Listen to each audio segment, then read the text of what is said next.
Hi, and welcome to Northwest Brew Talk. I'm Mike Rizzo. And I'm Michelle Rizzo. And this is episode number 42. Each week, we promote the Washington brewing industry by talking to those people involved and drinking Washington beer. With almost 300 breweries in the state, we try to highlight as many as possible every episode.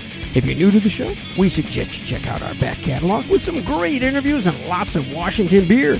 And on today's show, we have an interview with Airways Brewing, our brew news and views, and local music from Mercy Brown. If you have any comments or questions, send us an email to nwbrewtalk@gmail.com. We're on Twitter at nwbrewtalk and on Facebook at facebook.com/nwbrewtalk. If you like the show and want to support us, why not become a patron? With a donation, we offer everything from a guest hosting the show to a copy of our upcoming book, Washington Beer. Head over to nwbrewtalk.podbean.com for more details.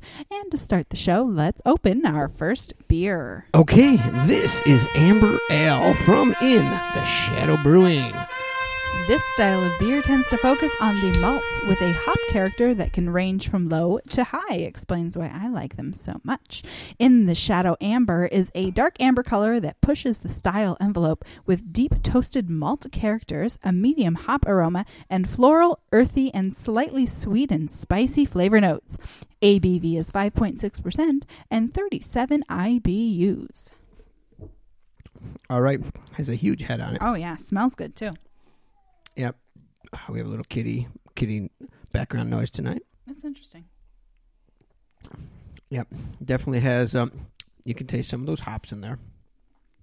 It's not hoppy, but you can taste. Yeah. You can taste hops. Different flavors in there. I think that earthiness is what I'm really tasting. Is that in the description? So you're saying it tastes like dirt? No, not at all. Yeah, earthiness is when I've listened to other people describe beers, that is a flavor. Sometimes they actually talk about dirt flavor. I mean, this does come from the earth. Maybe it does taste like dirt, and I'm just haven't eaten dirt in a while, so I'm not quite sure what the flavor is. It is possible, but yeah, it's not bad at all. It's probably one of the ones I had when we interviewed them quite a while back. I don't know what episode that was, but I'm sure it tastes a lot better coming straight out of the... Yeah, this is a bottle. But yeah, all the beers coming out of the tap. Not that it's good. bad. No. It's good. I like it. All right. And that takes us to our brew news and views this week.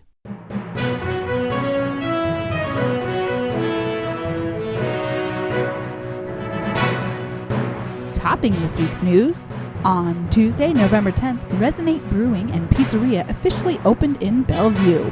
With fresh Romana-style pizza and a full brewery, we wish them the best. We are looking forward to trying some pizza when we visit. This Saturday, November 14th, Two Beers Brewing Company in Seattle will be celebrating 8 years in business at its newly expanded tasting room, The Woods. To mark the occasion, they will be featuring more than 20 beers, including the release of its 2015 Alta Series Overhang Imperial Porter with 12.4 ABV and 60 IBUs. Also, 2014 Overhang Imperial Porter, Cinnamon Clove Infused Overhang, Rum Barrel Aged Overhang, Infused Wonderland, Cocoa Vanilla Infused Jive Espresso Stout, Chocolate Lab Stout, 8th Anniversary Strong Ale, and an experimental sour beer. The day also marks the grand opening of the tasting room's new kitchen, run by the crew behind Bread and Circus's food truck. The event runs from 1 to 7 p.m. Saturday, and there will be a silent auction benefiting Washington's National Park Fund. Also, Saturday, November 14th, Sea Pine Brewery in Seattle is celebrating its grand reopening at their new space. They open at noon. We'll have 11 different beers on tap, food trucks, and at 8 p.m., live music, or DJ music. Congrats and best of luck to them. This weekend, No Lie Brewhouse in Spokane has got some exciting events going on. First, on Friday, November 13th, is the Born and Raised IPA can launch party. This is the first can from this Spokane brewery, and attendees can expect some delicious beer, exciting swag, and a great time. On Sunday, November 15th, No Lie will host the American Homebrewers Association rally from 1 to 3 p.m. Attending the rally not only gives guests a chance to mingle with local homebrewers, but also an exclusive experience that will include meeting No Lie brewers and staff, sampling beer, complimentary swag again, VIP brewery tour, AHA prizes, and more. Sounds like a great time, so check it out. On Saturday, December 5th, Pyramid Breweries will be celebrating their 18th annual Snowcap Party in Seattle. There will be live music from Mowgli's and Lights Beer, with proceeds benefiting Northwest Avalanche Center. The party celebrates Pyramid's release of Snowcap Winter Warmer Ale. Sounds like a good time. Coming up December 4th and 5th is the 2015 Winter Beer Festival, hosted by the Washington Brewers Guild. Over 50 Washington Brewers Guild members breweries will showcase their tastiest, boldest winter seasonals to get you in the holiday spirit. The beer lineup includes dark, malty stouts, robust winter warmers, barrel-aged gems, and many, many more. The event is a fundraiser for the Washington Brewers Guild. There will be 3 separate sessions for the 21 and over event to be held at Hangar 30 in Seattle. Ho, ho, ho. The last town in the state of Washington to be dry was Furcrest, a bedroom community of 6,500 outside of Tacoma. Last week we told you they had been dry for 90 years, and the last time there was a ballot measure to change it, 40 years ago, 60% of the town voted it down. Well, this time around was different. At the general election last week, Proposition number 1, sale of liquor for on-premises consumption, passed with 74% of the vote. We'll be waiting for the first brewery to open and an invite. Wander Brewing in Bellingham took silver medals at the Brussels Beer Challenge over the weekend. Global Mutt Baltic Porter and Boysenberry Fruit Punchin both were winners. Congrats to Wander for that. And it is time for the second annual Barrel Fest at 12 Strain Brewing in Spokane on Sunday, November 15th from noon to 5. They will have at least 12 different barrel-aged beers of their own, including many including many new ones that have never been released and a few old favorites they will dig out from the depths of the coolers. This event was a huge event, or a hit last year, so don't miss out. And that is our brew news and views for this week.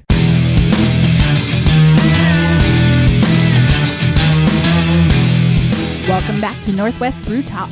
If you want to submit news to Northwest Brew Talk, send us an email to nwbrewtalk@gmail.com. Or if you've not yet subscribed to our podcast, why not do it now? It's free, available anywhere you listen to podcasts, including iTunes, Podbean, and Stitcher. If you like us, a review or rating would be really appreciated, but make sure to tell your friends about Northwest Brew Talk. Okay, and real quick, this week we had gone to McMenamin's down in Bothell to their Anderson School. And we were quite impressed. The place at 3 o'clock in the afternoon, how busy was it? Oh, crazy busy. Impossible to find a parking spot busy. Yes, and this is a huge parking lot, too. This place was big. They have 3 different restaurants, too. In fact, there's a high school stadium that's right next door, and I said there has to be an event going on. There's no way that this restaurant is that busy that there's no parking here. And I was completely wrong. Oh, yeah. It was busy. Yeah, but I also did get a parking spot right next to the door because Michelle said that would happen if I didn't go over there. And I got one. But, yes, when we went, I don't know if it was just a lunch menu, but it was a very abbreviated menu. Not real cheap, but the food was good. Very good. Yeah. The pizza was very good, and it was kid-friendly. If you know us, you know we love our pizza. Yeah, they even had a kid menu and stuff, so... very kid-friendly, and the beer was good. It was fresh beer. Yeah. That was one of my favorite stouts so far. Oh, yeah. Yeah, that was good. Yeah, so it was definitely worth the trip. And we were down in the area, so it was a good stop. All right, now we're going to go and talk to Alex Dittmar from Airways Brewing. All right, we are here talking with Alex Dittmar from Airways Brewing in Kent. How are you? I'm doing well. How are you today? We're doing good here.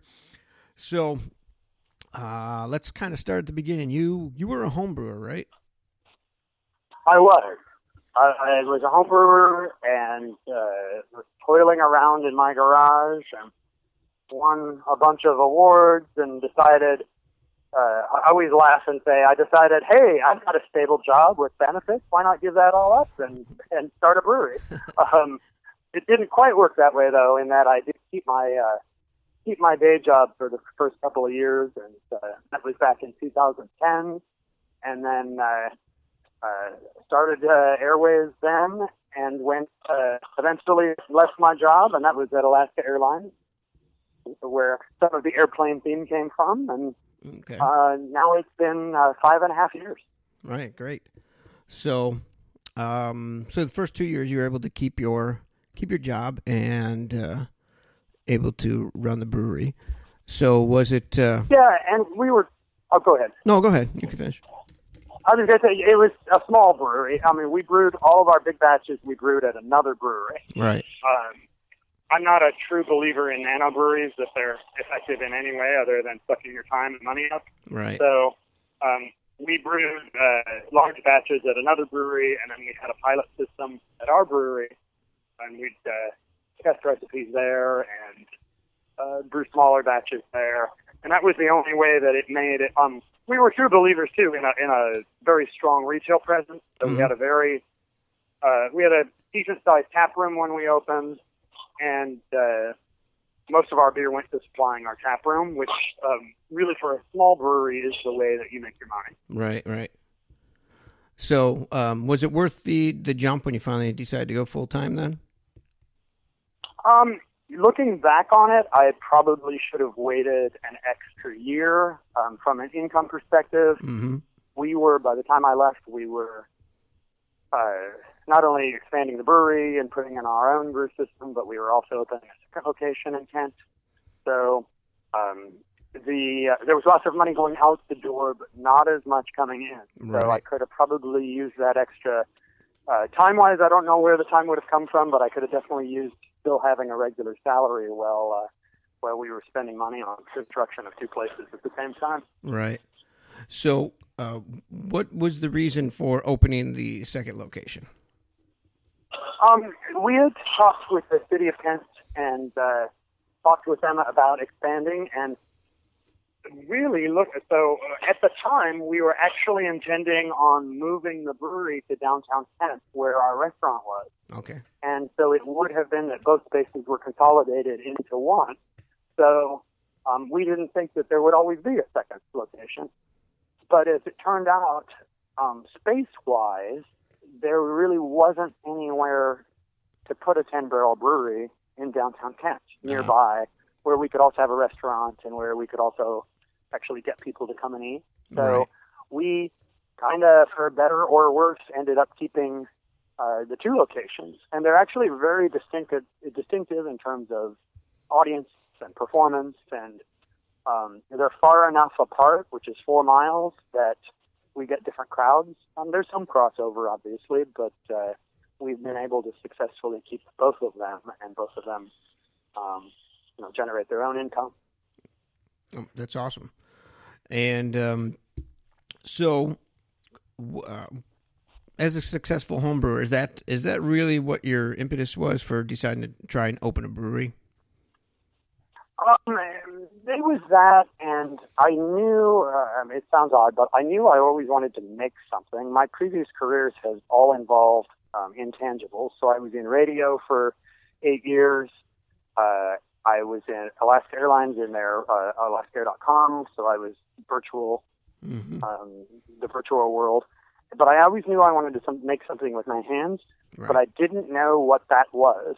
And once a friend of mine taught me how to homebrew, I just had my gut feeling that was it. And that's kind of how it evolved into this. Although I have to say very little of my time is actually spent brewing. Most of it spent on the business side, or just coordinating and planning and everything. But once in a while, I still get my hands dirty. So yeah, that seems to work out. That seems to be common too. A lot of people get into brewing because they love to brew, but once they have a brewery that's actually relatively successful, they have to run a business and they have to have other people doing the brewing for them. And that I think that do you find that that's something you wish you did more? Yes and no. Brewing's hard work, and I still do enjoy my previous marketing talents or whatever. Still getting to utilize those. I do wish I had more time to think about what we were brewing. Sometimes we're going so fast that it's like, oh, we need to make more of this and more of this and more of this. And sometimes it feels like we're just making the same stuff over and over because we are. Right. But there are still many enjoyable aspects of it. And then, like, getting back to what you said about the business, when people ask me about starting breweries and everything, I say that's the critical aspect, is you've really got to run it as a business. You have to know how to run a business if you're going to be successful. And the market has changed dramatically even in the short time we've been open. Which actually, in terms of craft brewing, seems like an eternity because of all the how many breweries have opened in the last 5.5 years. But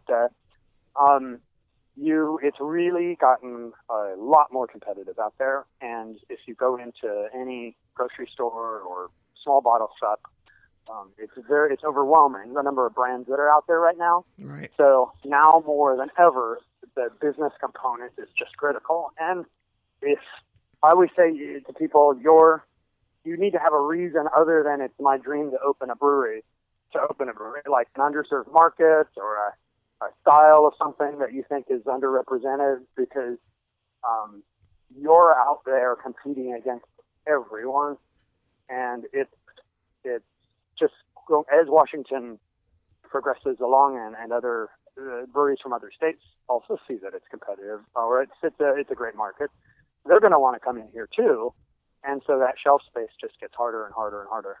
And those taps, most people rotate taps. It gets harder and harder to get, permanent handles. Right. So, that's where business, that's why I would say business. Mm-hmm. Then brewing. Yeah. It is a business. And I think, a lot of people get into it because they love brewing, and it's, like you said, it's a lot of hard work, and the marketing aspect of it is tremendous. And, if you have maybe a product, like you said, something that somebody's not brewing, something different, then, maybe you have a shot at it that way. But if you're going in doing the same thing everybody else is, it's probably a lot harder to find that shelf space or tap handle. Yeah, because, you come in and say, I have an IPA, and it's like, okay, so you're one of 200 IPAs, Barry. What makes you special? Yeah. So in a sense, you have to have either great marketing or great branding to stand out. Mm-hmm. Or, you've gone into an area that, hey, this area is growing and it doesn't have a brewery. And retail is so critical for small breweries. I see, I was just at a brewery over the weekend that remodeled, and I walked in, and it sounded like they had created this really big retail space. And I walked in, and they must have had like 8 seats in their tap room. Mm. I'm thinking, how are you going to make any money? Right. You either are a retail brewery with some production, or you're a production brewery. And if you're a production brewery, you have to be big. I mean, 15 barrels, 10 barrels minimum. I would say 15, even 30, as far as system size. And you have to crank out a lot of beer just to make the same money. I mean, 4 or 5 times as much beer just to make the same money that you do in your tap room. Oh, yeah. So, I just didn't get it. When I saw this small brewery, I just didn't get it, and thought, how are you going to make money with this little tiny tap room? Right. And so, there are still ways, I think, to find your place. Right. And that retail is definitely one of those ways. Yeah, definitely. That we've heard that from other breweries too, and one that we had talked to that realized almost the minute they opened that their tap room was too small, so they were already looking to expand it, and right there, which is great. Yeah. So, yeah, I mean, it's a great thing to if you've got the space, it's a great thing to realize that you've got that demand. Yeah, that is a big thing. I went to another one that has a huge tap room, and it was not very very full. They were recently opened, so I'll give them that for to start with. But still, it's going to be tough to fill that.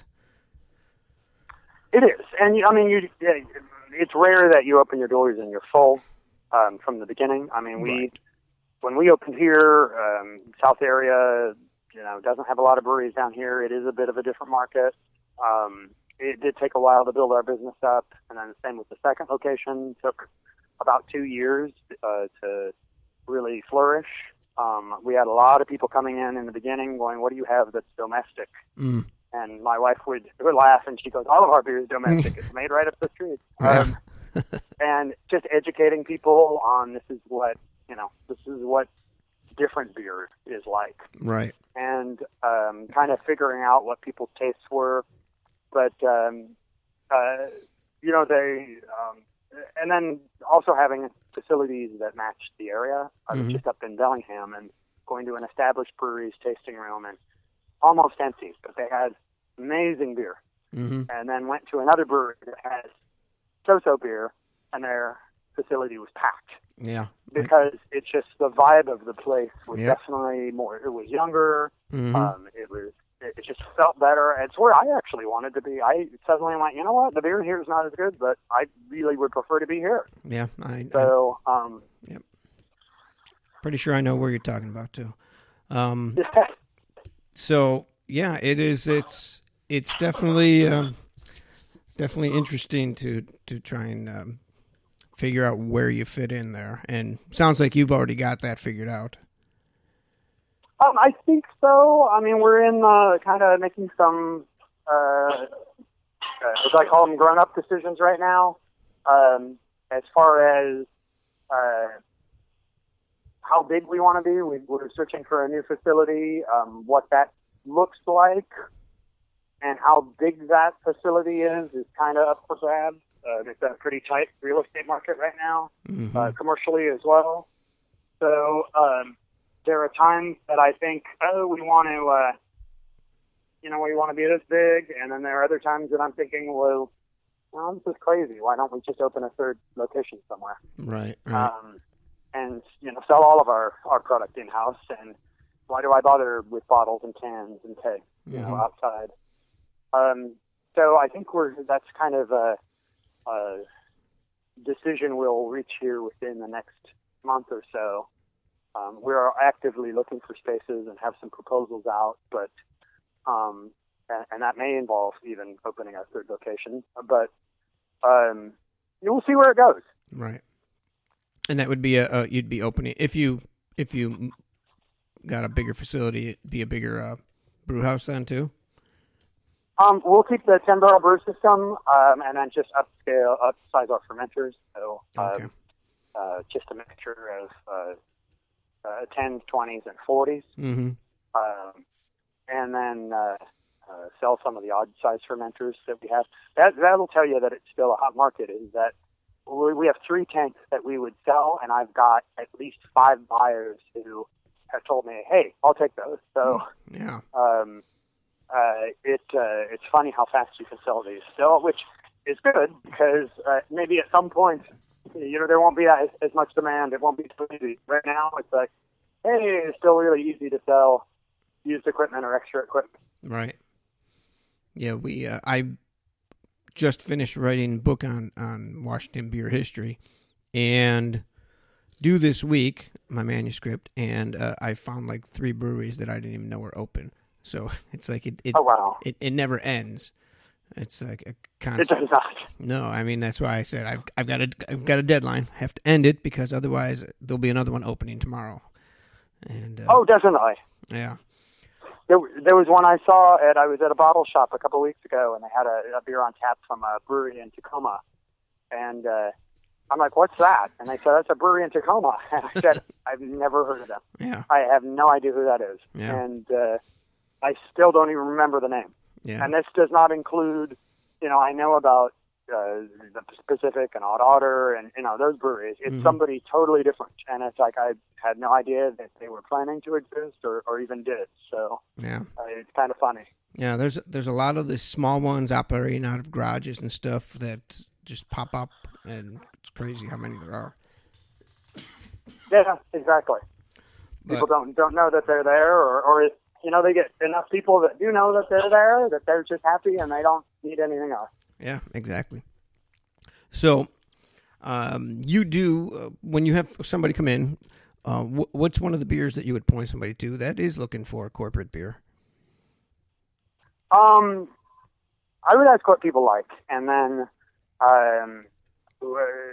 we tend to focus on hop forward styles. It's what I enjoy drinking. However, we do brew a very nice Pilsner as well. And it's a classic American Pilsner, so pre-Prohibition lager. pretty easy drinking. Got a little more hop flavor and aroma than your normal pills, but it's done very well for us. Last year we won a gold medal at GABF for it, so it's one of our flagships. So if somebody wasn't used to drinking beer, I'd probably use that as a way to get into it. If somebody likes hop forward stuff, we have quite a few to choose from at any time. So even we make a blonde, but it's not and when I say hoppy, I don't mean bitter. I mean flavorful and aromatic. We make a blonde, but we rotate different hops through it. So we've had Mosaic in it. We've had Citra in it. We've had Mosaic and Citra. We've had Nelson Sauvin from Australia and Citra, Nelson by itself. And I think the next version we're going to do is Galaxy and Citra, the Australian Galaxy. So even then, we're introducing new flavors into what really would be one of the world's most boring beer styles. Right. So trying to take it in a different direction than would be standard. Do you see some? Do you feel some accomplishment when somebody who normally would drink a corporate beer tastes one of yours and they're like, "Wow, there's flavor in beer," Yeah, definitely. And we've had that with, surprisingly, we make one of the most aggressive beers we make, and Hop Forward is called the Sky Hag, and it's, I would say, our accidental flagship. And it is almost 8% in alcohol. It has all Columbus hops, so very resiny. I would say it's bitter, piney, very strong flavors. And I am constantly surprised how many people have that beer and say, I don't really like IPAs, but I really like this one.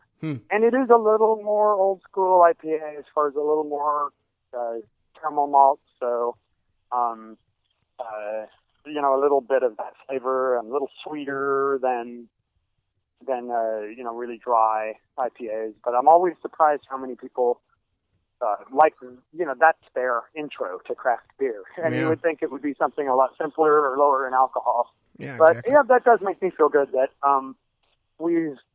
I know we have converted people over to more flavorful beers.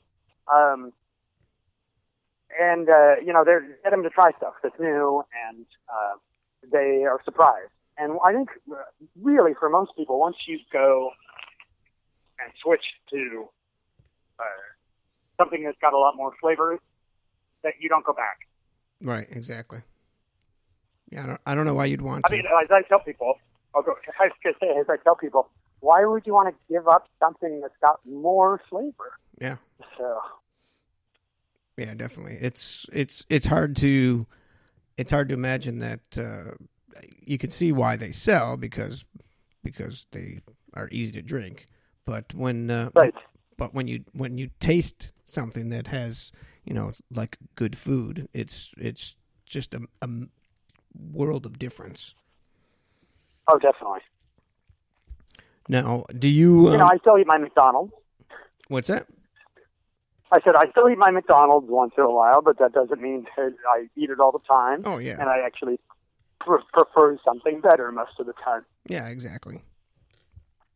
Now, are there any specific ingredients that you like to use on a regular basis? Or I know you, like you were saying, you rotate through all kinds of hops for the Sky Hag, or for the blonde.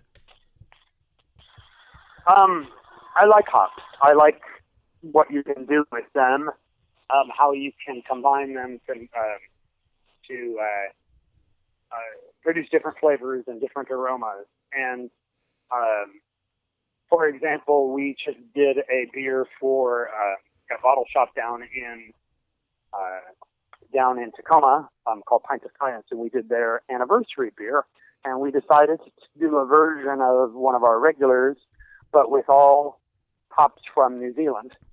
And what's amazing in the finished beer, I thought it was amazing that those hops that we used when they combined and we got the finished product, that the flavors and aromas they produced were reminiscent of tropical fruits or exotic fruits, things that you would find, in the southern hemisphere. And it was kind of mind blowing. It's like, how can you get something that's really just, has nothing to do with these fruits to produce these kinds of flavors, and why are they specific to that area of the world? Yeah. So, as far as passion fruit and mango and things you wouldn't find, necessarily in the Northwest or even the United States. And so that's what excites me about hops is what you can get out of a plant that is not necessarily that plant. Right. So those are the things that I enjoy the most. I mean, there's some great varieties coming out of Yakima right now that I like that have come up in the last couple of years and become popular, such as Mosaic. That is one of my favorite hops to work with, and I pretty much drink any beer out there that has Mosaic in it. It can be challenging to work with because some of the flavors it produces early in the boil are kind of different as far as garlicky and oniony. But if it's used right, it's just amazing. So, and then Mosaic and Citra together are just absolutely incredible as far as the flavors and aromas that they produce. So, I mean, that's what I enjoy ingredient-wise working with the most. I would say, though, that we just did our autumn lager, and I used an all German malt base for it, and world of difference between using German malt and the American stuff that we normally use as far as flavors. And I get excited about that, too, because it's just the richness of nice European malt produces something that's so dramatically different. So, based on what you're saying here, you're not tied to like sourcing everything local or trying to be just a Washington only, ingredients. You're trying to make good beer, right? Well, exactly. And, we use as much as we can from this area. And even, I would say, all of our hops we get from producers who are in the Northwest. And even the hops that we get, the European hops are brokered through them. Okay. The hops, there are American versions of some European hops, but they're just not the same. And 90% of what we use, 95%, is grown in Yakima. Okay. Or we have increasingly been bringing up hops from Oregon as well. But the malt that we get is from a supplier here in Washington, based out of Vancouver. So we do, and we're conscious of that as far as sourcing as local as possible. And we're seeing new malt houses open up. There's Skagit Valley Malting opening up right north of us in Mount Vernon. But hop fields are starting to appear back in Western Washington. So the market itself and suppliers, you're starting to get local options, which is always good. Yeah, definitely. All right. Well, Alex, thanks very much for joining us today. Really appreciate talking to you about this. Thanks for having us. Anytime. I enjoy talking about good beer. Yes, and we enjoy talking about it and drinking it.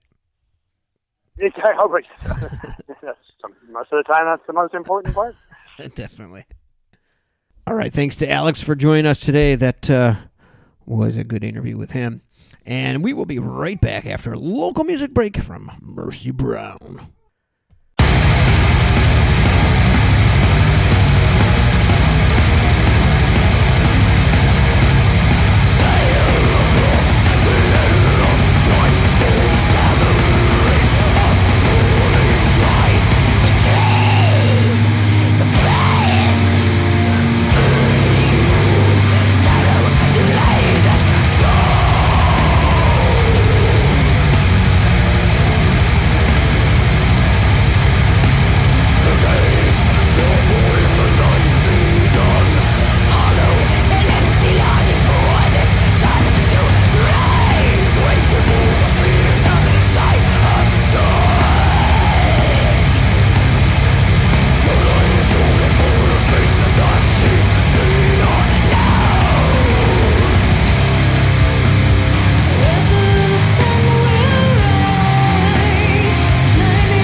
was Birds from Mercy Brown. You can check them out at reverbnation.com. Just search for Mercy Brown Official. Right. If you want to have your music played on Northwest Brew Talk, contact us today.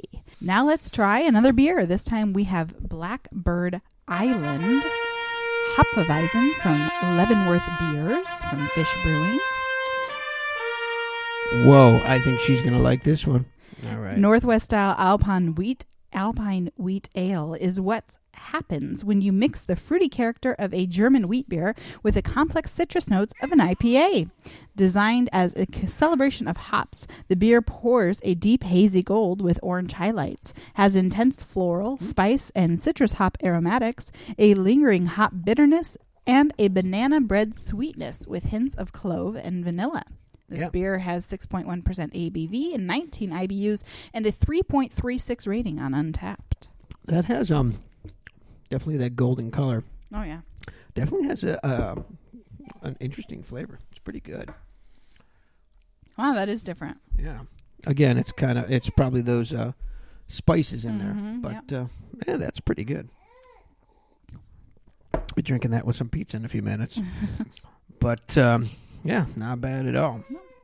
I want you to give me fresh beer. You serious? Now! And that brings us to this week's fresh beer from Ellicott Bay West Seattle. It's a session IPA called New Breed, brewed and dry hopped with Azacca and Citra hops, organic pale, Sarah pills, and Munich malts. It is 5.4% ABV and 40 IBUs, and it's on tap now. Thanks to brewer James Goodman for the details and also for correcting us. Some episodes ago, we erroneously stated that Aslan Brewing was the only certified organic brewery in Washington. Ellicott Bay and Fish Brewing both brew certified organic beer. Must have slipped by us, and we just want to make sure that correction is noted. And that brings us to the end of this episode of Northwest Brew Talk. Make sure you tune in next week when we chat with St. Bridget's Brewing. This show is produced and edited by me with engineering help from Michelle Rizzo. If you want to contact us, you can email us at nwbrewtalk@gmail.com or on Twitter at nwbrewtalk. Until next time, I'm Mike Rizzo. And I'm Michelle Rizzo. Stay happy, my friends.